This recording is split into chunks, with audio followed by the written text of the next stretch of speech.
Hello दोस्तों, तो केना छी अहाँ सब? अहाँ सबके स्वागत करै छी करनी ब्लॉग में। तो चलू आई के ब्लॉग में अहाँ सबके देखाबो जा रहल छी। 2 दिन से एते आंधी तूफान बारिश भऽ रहल छै से देखियो पूरा गहूम के प्लास्टर कऽ देलकै। बिछौना जे लोक नहि कहै छै से बिछौना कऽ देने छै पूरा खेत में गहूम के। देखियो केहन भयंकर एक रंग से प्लास्टर भेल छै। केना सुतल छै गहूम, देख कऽ तऽ आँखि में आंसू आबि रहल यऽ। की बताउ अहाँ सबके, बहुत दर्दनाक ई वीडियो हुअ वला यऽ। अहाँ सब कनिक दिल के अथी कऽ कऽ राखब, मजबूत कऽ कऽ राखब। देखियो केना सुतेने छै, किसान के तऽ जान मारि देलकै अनसीजनल बारिश एहि बेरका। देखियो केहन गहूम सुता देने छै। अब बताउ ई गहूम के की हेतै। ई कते जोरगर छलै, एते सुन्दर गहूम छलै एहि बेरका से भगवान के की मंजूर भेलै से पूरा गहूम के सुता देलकै। अब ई गहूम ने हाथ से कटेतै ने मशीन से, हाथो से अब केओ काटहो वाला नहीं छै। केओ नहीं आब काटल लेल तैयार छै। मशीन चलि गेलै से हाथ से केओ कटबे नहीं करै छै। आ मशीन से कटेतै नहीं, एकोटा बाइले नहीं फंसतै मशीन में, मशीन अंदर जाए नहीं पेतै। तो देखियो पूरा सुता देने छै, एते बर्बाद केने छै की बताउ। हमरा तऽ बाजलो नहीं जाइए, देखलो नहीं जाइए, एहन भयंकर सुतेने छै। जते गहूम छै एकर आधा भऽ जेतै, सब मेढ़िन्नी गहूम भऽ जेतै, सब सुखा जेतै। अंदर में पानि छै सब गलि जेतै। अखनो बढ़िया से रौदा नहीं उगै छै, कखनो रौदा उगै छै, कखनो मेघ लगै छै। तऽ की बताउ, जखन भगवाने के मंजूरे नहीं छै जे बढ़िया कम से कम गहूम होय, किसान सब कनिक फायदेमंद होय, तऽ भगवाने के नहीं मंजूर छै। की कहू, देखियो जाहिमे कनि कमजोर गहूम छै से सब कनि खड़ा छै, आ जाहिमे जतऽ जोरगर छै ओतऽ पूरा सुता देने छै।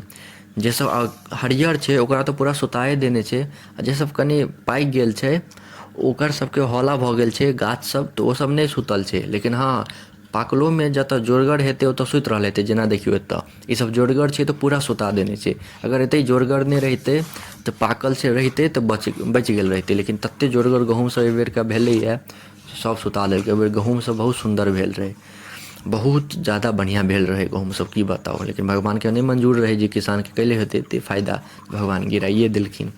ये देखियो हरियर, तऽ हरियर में की रहै छै, रस रहै छै बाइल सब में, तो भारी रहै छै, तऽ ओ तऽ गिरबे करितै, कियाकि हरियरका गहूम सब भारी रहै छै। आ ओनाहू गिरतै। आ एहि बेरका गहूमो बढ़िया भेल रहै, एकदम की कहै छै घनगर गहूम भेल रहै। देख रहल छियै हरियर गहूम तऽ बहुत गिरलैए। काँच मतलब ई पाकल गहूम कनिक बचबो केलैए, लेकिन काँच गहूम नहीं बचलैए, ओ पूरा गिरा देने छै। एहन कोनो हम खेत नहीं देखलियै जाहिमे बचल हेतै। हर खेत में गहूम गिरल छै, हर खेत में। देखियो केना गिरेने छै से, एकदम भयंकर गिरल छै। तैयो देखियो इम्हर सबमे बचल छै, कनिक साइडे साइड में छै, अइयो में कनि साइडे साइड में छै, और बीच सब में बचल छै। तऽ एहिमे रीपर जा सकैए। शुरू में जे हम देखेलहुँ ओहिमे तऽ रीपर जा नहीं सकै, ओहिमे हाथे से कटाबऽ पड़तै। एहिमे देखियो कनिक बचल छै, साइड सब में कनि खसल छै, और सब बाकी छै, बचल छै। देखियो तऽ जे सब कनिक चेहर छै, मतलब कनि कम कमजोर छै, गहूम पाकि गेल छै, ओ सब कनि कम खसलैए। लेकिन हाँ, खसलैए सब में, हर कोला में, हर खेत में, हर जगह खसलैए। देख रहल छियै। तऽ ई सब चलू रीपर से कटियो जेतै। आ जे एकदमे सुति रहलै ओ तऽ नामुमकिन छै रीपर से कटनाइ। देख रहल छियै हरियरका या जोरगर सुता देने छै, एते भयंकर सुता देने छै। आ एहि बेरके जे अनसीजनल बारिश भेलै, आंधी तूफान भेलैए, ओ खासकर हमरा लेल तऽ और नुकसान एते भेलै हमरा लेल, की बताउ।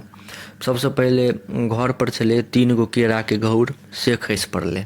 3 गो एक साथे केराके घौर खसि पड़लै। ओहिके बाद एते सालसँ आमके गाछ लागल रहै, ओ बहुत बड़का विशाल आमके गाछ रहै, बहुत पैघ गाछ रहै आमके, एते मीठ आम रहै। तऽ ओहो आमके गाछ गिर पड़लै। और गहूमके खेतीके तऽ एते भयंकर बेकार हालत छै। ये तो पार्ट 2 या पार्ट 1 हम डालने छी अपन यूट्यूब चैनल पर। ई सब के ब्लॉग हम डालने छी, जे सब नहीं देखने हैं जाकर जरूर देखब। बहुत सैड, बहुत दुखी नुमा ब्लॉग बनल यऽ, तऽ एक बेर जाकऽ देखबै। और कमेंट करब किछु जे अहाँ सबसँ हमरा कनि मोटिवेट हेबै, कनिक दिल बहलै। ई सब देख कऽ तऽ हमरा देखल नहीं जाइए, की बताउ। वापस आब खेत आइलो नहीं जेतै हमरा। आइ हम सोचलहुँ अहाँ सबके देखा दिअ। देखियो जतऽ कनिक छेहर छै, कमजोर गहूम छै, ओ सब कनिक बचलो छै।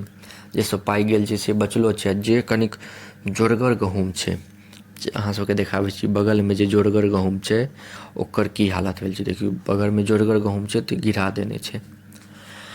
तो इएह कंडीशन छै इम्हर के। एते भयंकर आंधी तूफान एलै से सब गहूम गाछ वाछ सब खसा देलकै। देख रहल छियै केहन भयंकर खसेने छै। अहाँ सब कमेंट कऽ के बताउ जे अहाँ सबके इम्हर बारिश आयल कि नहीं आयल। अगर बारिश आयल तऽ अहाँ सबके इम्हर गहूम बचल या पूरा खसि गेल या बचल तो कमेंट कऽ के कनि बताउ तऽ हम बुझबै जे हमरे इम्हर बारिश एलै कि अहूँ सबके इम्हर आयल। पता नहीं कहाँ से बारिश आबि गेलै, ककरो अंदाजे नहीं रहे। एहि बेर के एते सुंदर सबके, हमरे नहीं सबके एते सुंदर गहूम भेल रहे की बताउ। सबके एते खुशी रहे, सबके खुशी पर पानी फिर गेलै। देख रहल छी केना सुतल छै, एक रंग से सुति रहल छै। देखियो केना सुतल छै। ई देखियो ई हमर खेत नहीं छै घास के, ई दोसर के खेत छै। देखियो बेचारा के प्लास्टर भऽ गेल छै, एकदम केना भेल छै बेचारा के। ई सब हाथों से नहीं कटे वाला छै, केना कटेतै। हरियर छलै, जोरगर छलै, एते सुंदर गहूम छलै, सब बर्बाद भऽ गेलै। तऽ अहाँ सब बताउ अहाँ सबके केहन लागल। अहाँ सबके एते देर तक देखऽ के लिए धन्यवाद। नीक लागे तऽ लाइक कमेंट शेयर सब्सक्राइब जरूर करब। मिलै छी अहाँ सबसँ अगला नेक्स्ट ब्लॉग में कोनो नया टॉपिक के साथ। तब तक के लिए धन्यवाद।